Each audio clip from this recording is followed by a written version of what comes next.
இறைமகன் இயேசு கிறிஸ்துவில் மிகவும் பிரியமான சகோதர சகோதரிகளே, நண்பர்களே, குழந்தைகளே, இன்றைய நாளை ஆண்டவர் நமக்கு தருகின்றார்.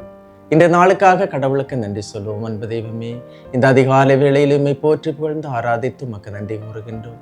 இந்த நாளை எங்களுக்கு தந்து எங்களை ஆசீர்வதிக்கும் போது நாங்கள் உம்முடைய மக்கள், உம்முடைய பிள்ளைகள், நாங்கள் தொடர்ந்து உம்முடைய அருள் பிரசன்னத்தில் நாங்கள் வாழ்வதற்கு உம்முடைய தூய ஆவியின் அருளை எங்களுக்கு தந்து எங்களை வழிநடத்தும். ஆமென். அன்புமிக்கவர்களே, இன்றைய நாளிலே நாம் தியானிப்பதற்காக எடுத்துக்கொண்ட இறைவார்த்தை எண்ணிக்கை புத்தகம் 9ஆம் அதிகாரம் 15வது இறைவார்த்தை. திரு உறைவிடம் எழுப்பப்பட்ட நாளில் மேகம் திரு உறைவிடத்தை, அதாவது உடன்படிக்கை கூடாரத்தை மூடியது. அம்மேகம் திரு உறைவிடத்தின் மேல் மாலை முதல் காலை வரை நெருப்பு பாலமாய் இருந்தது. திரு உறைவிடம் எழுப்பப்பட்ட நாளின் சிறப்பு எதுவெனில், மேகம் உடன்படிக்கை கூடாரத்தை மூடி நெருப்பு மாடியாய் இருந்தது. நீங்கள் இறை வார்த்தையை கேட்க தொடங்கிய நாளினுடைய முக்கியத்துவம் என்ன? அதற்கு ஒரு முக்கியத்துவம் உண்டு. உங்கள் நம்பிக்கையை நீங்கள் கடவுளிடம் கொடுத்த நாள். உடன்படிக்கை கூடாரத்தை போன்று வாழ்க்கையில் ஒளியேற்றப்பட்ட நாள்.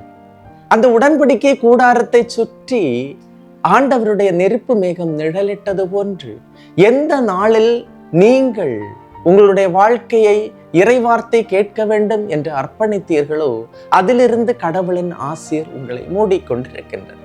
உங்கள் இருளான வாழ்வில் ஒளி பிறந்து கொண்டே இருக்கின்றது, வெளிச்சம் வந்து கொண்டே இருக்கின்றது.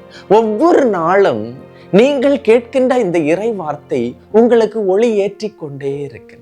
எனவே வாழ்க்கையில், அதுவும் இருண்ட வாழ்க்கையில் ஒளியேற்றப்பட்ட நாள்தான் நீங்கள் இறை வார்த்தையை கேட்க துணிந்த நாள், கேட்க முடிவெடுத்த நாள். இறை வார்த்தையை கேட்டு ஜெபிக்கின்றவர்களின் குடும்பத்தின் மேல் கடவுளின் பிரசன்னம் எரிந்து கொண்டிருக்கின்றது.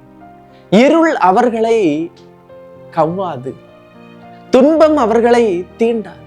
வாழ்க்கையில் தோற்கடிக்கப்பட மாட்டார்கள். காரணம், கடவுளின் அருள் பிரசன்னம் முன்னாகவும் பின்னாகவும் வலமாகவும் இடமாகவும் மேலாகவும் கீழாகவும் நின்று அவர்களை பாதுகாக்கும். நெருப்பு தூணின் வெளிச்சத்தில் அவர்கள் நடப்பார்கள், இறை பிரசன்னத்தில் நடப்பார்கள், ஆண்டவரின் இறை வார்த்தையில் நடப்பார்கள். எனவே இன்றைய நாளிலே நாம் கடவுளுக்கு நன்றி சொல்லுவோம். ஆண்டவரே, இன்றைய நாளை நீர் எங்களுக்கு தந்து, இந்த இறை வார்த்தையை தந்து நெருப்பு தூணாக எங்களில் நீர் இருக்கும் போது உம்மை போற்றுகின்றோம், உம்மை புகழ்கின்றோம், உமக்கு நன்றி கூறுகின்றோம். இந்த இறை வார்த்தையின் அபிஷேகம், ஆற்றல் இன்று எங்களுக்கு கிடைக்கட்டும்.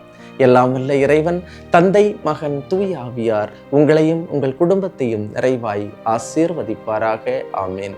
இயேசுவுக்கே புகழ், இயேசுவுக்கே நன்றி. மரியே வாழ்க.